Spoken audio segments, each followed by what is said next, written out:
వైభవ్ సూర్యవంశి అస్సలు ఎంత విధ్వంసం.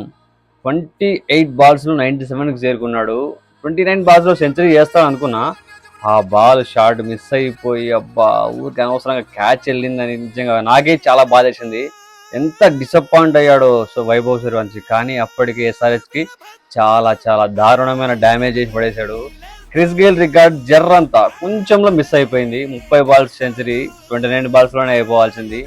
బట్ ఆ బాల్ అవుట్ అయిపోయేసరికి నిజంగా అతను ఒక్కడే కాదు, ఎస్ఆర్హెచ్ టీమ్ బ్యాట్స్మెన్స్, ఆ క్రౌడ్, ఎస్ఆర్హెచ్ ఫ్యాన్స్ ప్రతి ఒక్కరు ఇట్లా ఇట్లా అప్లాడ్ చేశారు. అంత బీభత్సమైన ఇన్నింగ్స్ ఆడాడు. అటు సైడ్ ఏ బౌలర్ ఎవరు వేస్తున్నారని చెప్పి కొడుతూనే ఉన్నాడు. అసలు ఎవరిని చూడట్లే, అంత బాగా ఆడుతున్నాడు shots.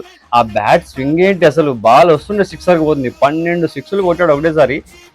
How it is possible ఇంత చిన్న ఏజ్లో? ఫిజికల్ రికార్డ్ ఆల్మోస్ట్ బ్రేక్ అయిపోయే టైం వచ్చేసింది. ఇప్పుడు కాకపోతే నెక్స్ట్ ఏమైనా బ్రేక్ అయిపోతుంది. What's your thoughts guys?